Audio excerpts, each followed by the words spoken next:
Hospital വരെ എങ്ങനെ എത്തിയെന്ന് എനിക്ക് അറിയില്ല. അനുവിനെ എമർജൻസി വാർഡിൽ കയറ്റി ചെയറിൽ തളർന്നിരിക്കുമ്പോഴും കരങ്ങൾ വിറയ്ക്കുന്നുണ്ടായിരുന്നു. കുറച്ചു കഴിഞ്ഞ് ഡോർ തുറക്കുകയോ അവരൊന്നും പറയുകയോ ചെയ്തില്ല. ആരോട് ചോദിക്കും എന്നോർത്ത് വിഷമിച്ച് നിന്നപ്പോഴാ സ്കൂൾ ഫ്രണ്ടായ റോബിന് ഓർമ്മ വന്നത്. അവൻ MD കഴിഞ്ഞ് ഇവിടെയാണ് പ്രാക്ടീസ് ചെയ്യുന്നതെന്ന് സ്കൂൾ ഗ്രൂപ്പിൽ പറഞ്ഞത് ഓർക്കുന്നുണ്ട്. വേഗം ഗ്രൂപ്പിൽ നിന്നും നമ്പർ കണ്ടുപിടിച്ച് വിളിച്ചു. എടാ, ഒരു ഹെൽപ്പ് വേണം. അവൻ കോൾ എടുത്തതും ഹലോ പോലും പറയാതെ പറഞ്ഞു. വൈഫിന് ഇവിടെ എമർജൻസിയിൽ കയറ്റിയിട്ടുണ്ട്. നീ ഒന്ന് നോക്കുവോ? അവര് അപ്ഡേറ്റ് ഒന്നും തന്നില്ല. നീ ടെൻഷൻ ആവാതെ, ഞാൻ വരാം. അവനെ നോക്കി നിന്നപ്പോ സമയം നീങ്ങാത്തതുപോലെ. അപ്പോ അമല സിസ്റ്ററും അമ്മയും വരുന്നത് കണ്ടു. എന്താ കിച്ചു ഡോക്ടർ പറഞ്ഞത്? അമ്മയുടെ ഇടറി ശബ്ദം കേട്ടപ്പോ മനസ്സിലുണ്ടായിരുന്ന ചെറിയ നീരസം അലങ്ങിപ്പോയിരുന്നു. അറിയില്ലമ്മേ, ഡോക്ടർ ഒന്നും പറഞ്ഞില്ല. അമല സിസ്റ്റർ വിഷമിച്ച് ഒന്നും ചോദിക്കാതെ മാറിയിരിക്കുന്നുണ്ടായിരുന്നു. എമർജൻസി വാർഡ് തുറക്കുന്നത് കണ്ടു നോക്കിയപ്പോ റോബിനായിരുന്നു അത്. എടാ, പേടിക്കാനൊന്നുമില്ല. BP കുറഞ്ഞു പോയതാ. ആള് കോൺഷ്യസ് ആയിട്ടില്ല. അതാ ഡോക്ടർ ഒന്നും പറയാതിരുന്നത്. കേട്ടപ്പോ കുറച്ച് സമാധാനം തോന്നി. നിങ്ങളിവിടെ നിൽക്കൂ, നീ എന്റെ ക്യാബിനിലേക്കൊന്ന് വരണം. അവൻ അമ്മയോട് പറഞ്ഞിട്ട് നടന്നു. അവന്റെ ഒപ്പം നടക്കുമ്പോ എന്തിനായിരിക്കും അവൻ വിളിച്ചത് എന്ന ചിന്തയായിരുന്നു. ഇരിക്കെ, നിന്നോടൊരു കാര്യം ചോദിക്കാനാണ് വിളിച്ചത്. നിങ്ങൾ തമ്മിൽ എന്തെങ്കിലും പ്രശ്നമുണ്ടോ?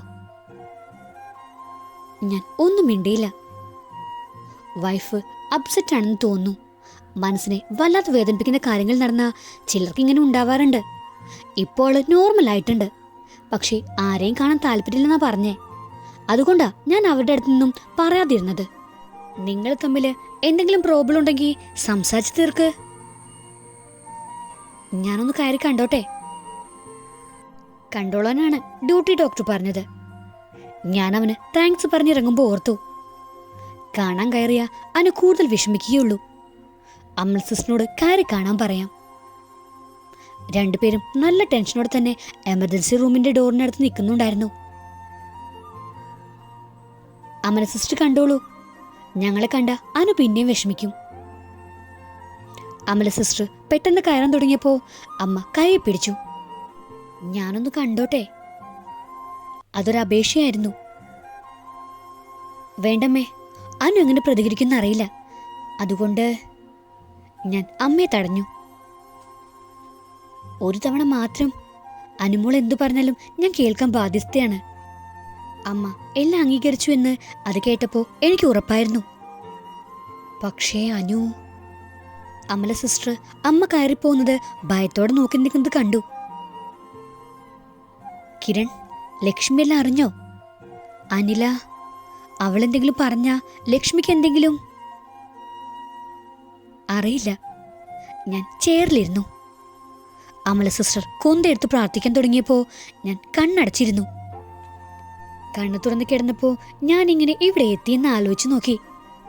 തലവേദനയ്ക്ക് മരുന്ന് കഴിച്ചു കിടന്നത് മാത്രം ഓർമ്മയുണ്ട്. ശരീരം തളരുന്നത് പോലെ ക്ഷീണം തോന്നിയിരുന്നു. അമലാമ്മയായിരിക്കും ഹോസ്പിറ്റലിൽ കൊണ്ടുവന്നത്. മനസ്സിൽ കിരൺ സാറിന്റെ മുഖം തെളിഞ്ഞു വന്നു.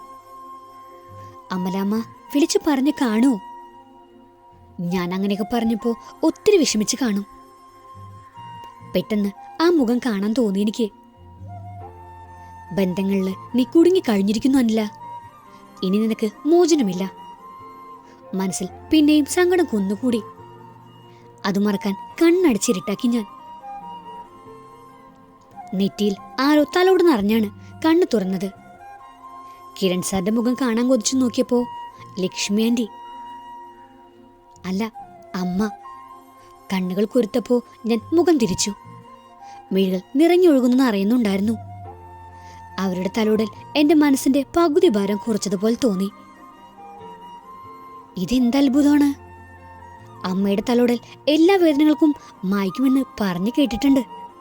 അത് വളരെ ശരിയാണെന്ന് തോന്നി. അനുമോളെ, മാപ്പ് ചോദിക്കാൻ പോലും അമ്മയ്ക്ക് അർഹതയില്ലെന്നറിയാം. മോൾക്ക് അമ്മയുടെ വാത്സല്യം നിഷേധിച്ചതിന് കുട്ടിക്കാലം നഷ്ടപ്പെടുത്തിയതിന്, ആരുമില്ലാത്ത പോലെ വളരാൻ വിട്ടുകൊടുത്തതിന് എല്ലാം കാരണം അമ്മ മാത്രമാണ്. ഭ്രാന്ത് അതെന്റെ കുഞ്ഞിനെ തിരിച്ചറിയാൻ സമ്മതിച്ചില്ല. എന്റെ കരങ്ങൾ പിടിച്ച് കരഞ്ഞുകൊണ്ട് പറഞ്ഞു കേട്ടെങ്കിലും ഞാൻ മുഖം തിരിച്ചു നോക്കിയില്ല. പക്ഷേ എന്റെ ഹൃദയം നിന്നു പോയിരുന്നു. അവരുടെ വാക്കുകൾ അതിൽ കുത്തിക്കയറുന്നുണ്ടായിരുന്നു. അമ്മ എന്ന പദത്തിന് എന്റെ മനസ്സ് കൊടുത്തിരുന്ന സ്ഥാനം അവർ ഇടം പിടിച്ചിരുന്നത് മണിക്കൂറുകളെ ആയിട്ടുള്ളൂ. പക്ഷേ ആ മാറില ചൂട് പറ്റി ചേർന്ന് കിടക്കാൻ കൊതിക്കുന്ന ഒരു കുഞ്ഞായി കഴിഞ്ഞിരുന്നു ഞാൻ. അമ്മ എത്ര വേദനിപ്പിച്ചാലും വീണ്ടും അമ്മയെന്ന് വിളിച്ച് കരയുന്ന, അമ്മയോട് കലർപ്പില്ലാത്ത സ്നേഹം മാത്രമുള്ളൊരു കുഞ്ഞ്. മോളെ, എന്നോട് പൊറുക്കില്ലെന്ന് എനിക്കറിയാം. അമ്മയോട് ദേഷ്യമാണെന്നും. പക്ഷേ ആ ദേഷ്യം കാരണം നിങ്ങളുടെ ജീവിതം രണ്ടായി മുറിക്കരുത്. അമ്മ മോളുടെ കാല് പിടിക്കാം. അമ്മ അറിഞ്ഞോ അറിയാതെ ചെയ്ത തെറ്റ്, അത് മോൾക്കുണ്ടായ വിഷമങ്ങൾ എല്ലാം ആലോചിച്ചപ്പോൾ അമ്മളത് കൊണ്ടാ മോക്ക് വീട്ടിലോട്ട് വരാൻ പറ്റാത്തതെന്ന് തോന്നി. മനസ്സിന്റെ താളം തിരിച്ചു പിടിച്ചപ്പോൾ മുതൽ ഈ അമ്മ അഭിനയിക്കുകയായിരുന്നു. എൻ്റെ കുഞ്ഞ് അമലയുടെ അടുത്തുണ്ടെന്ന് അറിഞ്ഞിട്ടും ഒന്ന് വന്ന് കാണാൻ കൊതിച്ച മനസ്സിനെ പലതും ആലോചിച്ച് തടഞ്ഞത് അമ്മ തന്നെയായിരുന്നു. കിച്ചുവിന് ഒന്നും അറിയില്ലെന്നോർത്ത് അവൻ്റെ മുമ്പിൽ അമ്മ അഭിനയിച്ചു. മോളെ ആദ്യം കണ്ടപ്പോൾ തന്നെ എനിക്ക് മനസ്സിലായി. എന്നിട്ടും അമ്മ ചേർത്ത് പിടിച്ചില്ല. എൻ്റെ മനസ്സ് അത്ര കല്ലാക്കി കളഞ്ഞത് ഞാൻ തന്നെയാണ്. ഇത്രനാൾ തോന്നാത്ത സ്നേഹം പെട്ടെന്നുണ്ടായി എന്ന് പറഞ്ഞാൽ അനുമോക്കത് വിശ്വാസമാവില്ലേ. അതുകൊണ്ട് അമ്മ ഒരു തീരുമാനം എടുത്തു. അമ്മ കാരണം ഇനി എൻ്റെ കുട്ടി വിഷമിക്കാൻ പാടില്ല. അമ്മ തറവാട്ടിലോട്ട് മാറാൻ തീരുമാനിച്ചു. പണ്ട് ഏട്ടൻ്റെ കൂടെ താളം തെറ്റിയ മനസ്സുമായിട്ട് ഇറങ്ങിയതാ അവിടുന്ന്. പിന്നീട് ഒരിക്കലും തിരിച്ചു പോയിട്ടില്ല. ഒരു തരം വാശിയായിരുന്നു എല്ലാവരോടും. ചേർത്ത് പിടിക്കേണ്ട സമയത്ത് അകറ്റി മാറ്റിയതിന് ആ തെറ്റ് ഞാൻ എൻ്റെ കുഞ്ഞിനോട് ആവർത്തിച്ചു. എൻ്റെ അമ്മ എന്നെ മനസ്സിലാക്കാത്തതുപോലെ ഞാനും എൻ്റെ മോളെ മനസ്സിലാക്കിയില്ല. എല്ലാത്തിനും മാപ്പ്. മോളെന്നോട് ക്ഷമിച്ചില്ലെങ്കിലും സന്തോഷമേ ഉള്ളൂ. അങ്ങനെയെങ്കിലും ഞാൻ ചെയ്ത പാപം കുറയട്ടെ. അമ്മ പറയുമ്പോൾ എൻ്റെ മനസ്സ് ഉരുകി ഒലിക്കുന്നുണ്ടായിരുന്നു. അമ്മ എന്നെ അംഗീകരിച്ചിരിക്കുന്നു. ഇത്രയും കാലം എന്ത് തേടിയാണോ അലഞ്ഞത് അത് സ്വന്തമായിരിക്കുന്നു. കരഞ്ഞ് കണ്ണീര് വറ്റിയിരുന്നു. അമ്മയെ ഒന്ന് തിരിഞ്ഞു നോക്കാൻ കൊതിച്ചെങ്കിലും എന്തോ പറ്റുന്നുണ്ടായില്ല. അമ്മയെ എന്നെങ്കിലും നേരിട്ട് കണ്ട എന്തായിരിക്കും, എങ്ങനെ പ്രതികരിക്കും എന്നൊക്കെ ആലോചിച്ച് തീരുമാനിച്ചായിരുന്നു. മനസ്സിൽ വിഷമങ്ങൾ കുന്നുകൂടുന്ന ദിവസങ്ങളിൽ അമ്മയുടെ ദേഷ്യം തോന്നി തുടങ്ങുമ്പോൾ ഓർത്തിട്ടുണ്ട്. എന്നെ പ്രസവിച്ച സ്ത്രീയെ കാണുമ്പോൾ നിങ്ങളെന്തിനാ എന്നെ പ്രസവിച്ചത്, വേണ്ടെങ്കിൽ കൊന്നു കളഞ്ഞൂടായിരുന്നോ എന്നും എന്നെ തനിച്ചാക്കി പോയത് എന്തിനാന്നൊക്കെ ചോദിക്കണമെന്ന്. എന്നിട്ട് അവരുടെ ഉത്തരങ്ങൾ കേൾക്കണം. അതിൻ്റെ 100 ഇരട്ടി ഞാൻ അനുഭവിച്ചെന്ന് ഉറക്കെ വിളിച്ചു പറയണം. പക്ഷേ ഇന്നെന്നിൽ ചോദ്യങ്ങളൊന്നുമില്ല, അമ്മ മാത്രം. മോള് കിച്ചുവിൻ്റെ കൂടെ വീട്ടിലേക്ക് പോകണം, അപേക്ഷ എടുത്താൽ മതി പറഞ്ഞുകൊണ്ട് എഴുന്നേക്കാൻ തുടങ്ങിയപ്പോൾ അമ്മയുടെ കരങ്ങൾ ചാടി പിടിക്കുമ്പോൾ അമ്മ ഇനിയും ഉപേക്ഷിച്ചു പോമോ എന്ന പേടി മാത്രമേ ഉണ്ടായിരുന്നുള്ളൂ. അമ്മ എങ്ങും പോണ്ട, എനിക്ക് ഇനിയെങ്കിലും അമ്മയെ വേണം. കരഞ്ഞുകൊണ്ട് പറയുമ്പോൾ വാക്കുകൾ നഷ്ടപ്പെട്ടിരുന്നു. അമ്മ എൻ്റെ മുഖം ഉമ്മകൾ കൊണ്ട് മൂടുമ്പോൾ ഞാൻ തീരെ ചെറിയ കുട്ടിയായി കഴിഞ്ഞിരുന്നു. ഇവിടെ എന്താ ഇങ്ങനെ കരയാൻ സംഭവിച്ചത്? നേഴ്സ് ചോദിച്ചപ്പോഴാ 2 പേരും കരയുകയെന്ന് അറിഞ്ഞത്. BP നോർമലായിട്ടുണ്ട്, ഡോക്ടർ വന്നാ നിങ്ങൾക്ക് പോവാം, അവരെന്നെ നോക്കി പറഞ്ഞു. പെട്ടെന്ന് എനിക്ക് അമലാമ്മയെ കാണാൻ തോന്നി.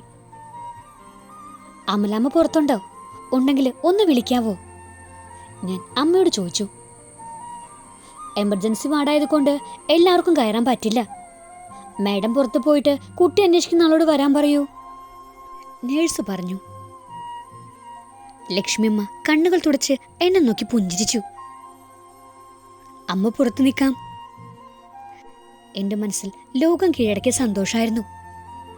ചുറ്റും നിന്ന് പരിഹസിച്ചവരോട് എല്ലാം വിളിച്ചു പറയാൻ തോന്നി. എൻ്റെ അമ്മയെ എനിക്ക് തിരിച്ചു കിട്ടിയെന്ന്, ഞാൻ അനാഥ അല്ലെന്ന്, ഇന്ന് ഈ ലോകത്ത് ഏറ്റവും ഭാഗ്യവതി ഞാനാണെന്ന്. സ്വപ്ന ലോകത്തെത്തിയതുപോലെ തോന്നി എനിക്ക്. അമലമ്മ അടുത്തു വന്നപ്പോഴാ കണ്ടത്. അമലാമ്മേ, എൻ്റെ അമ്മ. ഞാൻ കരഞ്ഞുകൊണ്ട് അമലമ്മയെ ചുറ്റിപ്പിടിച്ചു. എൻ്റെ കുട്ടിയുടെ സങ്കടങ്ങളെല്ലാം തീരുന്ന ഒരു ദിവസം ഉണ്ടാവുമെന്ന് എനിക്ക് ഉറപ്പായിരുന്നു. 25 വർഷം ഈ അമ്മ പ്രാർത്ഥിച്ചതും അതിനു വേണ്ടിയാണ്. ലക്ഷ്മി സ്വയം എല്ലാം അംഗീകരിക്കാൻ വേണ്ടി, എൻ്റെ കുട്ടിയെ ചേർത്ത് പിടിക്കാൻ വേണ്ടി. അമലമ്മ എൻ്റെ പുറത്ത് തലോടിക്കൊണ്ട് ഇടറിയ സ്വരത്തിൽ പറഞ്ഞു. എത്ര നേരം അങ്ങനെ ഇരുന്നെന്ന് എനിക്കറിയില്ല. ഡോക്ടർ ചെക്ക് ചെയ്യാൻ വന്നു. അമലാമ്മയോട് പുറത്ത് വെയിറ്റ് ചെയ്യാൻ പറഞ്ഞപ്പോൾ ഞാൻ മടിച്ച് അമലാമ്മയോട് ചോദിച്ചു, അമലാമ്മേ, ആരാ എന്നെ ഇവിടേക്ക് കൊണ്ടുവന്നേ? കിരൺ സാറാണോ? അതെ, എല്ലാവരെയും ഒത്തിരി പേടിപ്പിച്ച് കളഞ്ഞല്ലോ നീയെ. കിരൺ ഒത്തിരി വിഷമിച്ചു. ആളെ ഒന്ന് കാണാൻ ഹൃദയം തുടിച്ചു. ഡിസ്ചാർജ് ആയപ്പോൾ രണ്ടമ്മമാരും കൂടി കയറി വന്ന് എൻ്റെ കരങ്ങൾ പിടിച്ചുകൊണ്ട് പുറത്തേക്ക് ഇറക്കിയത്. ആ സന്തോഷം ആസ്വദിക്കുന്നുണ്ടെങ്കിലും എൻ്റെ കണ്ണുകൾ തേടിയത് കിരൺ സാറിനെയായിരുന്നു. ഇത്ര നേരമായിട്ടും ആളെന്നെ കാണാൻ വരാതിരുന്നത് നിരാശ പടർത്തിക്കൊണ്ടിരുന്നു. കിച്ചു ബില്ലടിച്ചിട്ട് പാർക്കിങ്ങിൽ നിന്നും വണ്ടി എടുത്തുകൊണ്ട് വരാമെന്ന് പറഞ്ഞു. എൻ്റെ മനസ്സറിഞ്ഞതുപോലെ അമ്മ പറഞ്ഞു. ഹോസ്പിറ്റലിന് മുമ്പിൽ കിരൺ സാർ വരാൻ നോക്കി നിൽക്കുമ്പോൾ എൻ്റെ ഉള്ളിൽ തുടിക്കുന്നുണ്ടായിരുന്നു. കാർ വന്ന് നിർത്തിയപ്പോൾ ഞാൻ ആർത്തിയോടെ ആ മുഖത്തേക്ക് നോക്കി. എന്നെ ശ്രദ്ധിക്കുന്നതേയില്ല. അമലമ്മയുടെ കൂടെ ബാക്ക് സീറ്റിൽ കയറുമ്പോൾ എല്ലാ സന്തോഷവും പോയി മറിഞ്ഞിരുന്നു. വണ്ടി നീങ്ങി തുടങ്ങിയപ്പോൾ ലക്ഷ്മി അമ്മയുടെ ഡോക്ടർ പ്രത്യേകിച്ച് എന്തെങ്കിലും പറഞ്ഞോ എന്ന് മാത്രം ചോദിക്കുന്നത് കേട്ടു. ഒരു കുഞ്ഞവഗണന എന്നെ ഇത്ര നിരാശയിലായിട്ടെങ്കിൽ ഞാൻ അവഗണിച്ചപ്പോ, വാക്കുകൾ കൊണ്ട് വേദനിപ്പിച്ചപ്പോ സാറ് എത്ര വിഷമിച്ചു കാണും. ഞാൻ വീണ്ടും വീണ്ടും മിററിൽ കൂടി നോക്കിക്കൊണ്ടിരുന്നു. ഒരു ചെറിയ നോട്ടമെങ്കിലും എന്നിലേക്ക് എത്തുമെന്ന പ്രതീക്ഷയോടെ. ഇതായിരിക്കുമോ പ്രണയം? എങ്കിൽ ഞാൻ പ്രണയത്തിലാണ്. മനസ്സിൽ കുഴിച്ചു മൂടാൻ ആഗ്രഹിച്ചതെല്ലാം എന്നിലേക്ക് ചേർത്ത് വെച്ച പ്രണയം. അത് ഭ്രാന്തമായി എന്നിൽ പടർന്ന് പന്തലിച്ചു തുടങ്ങിയിരുന്നു. ഈ ലവ് സ്റ്റോറിയുടെ ബാക്കി കേൾക്കാൻ നിങ്ങൾക്ക് താല്പര്യമുണ്ടെങ്കിൽ സബ്സ്ക്രൈബ് ചെയ്ത് സപ്പോർട്ട് ചെയ്യുക. കൂടുതൽ തന്നെ ബെലൈക്കണും പ്രസ് ചെയ്യാൻ മറക്കരുത്. Thank you.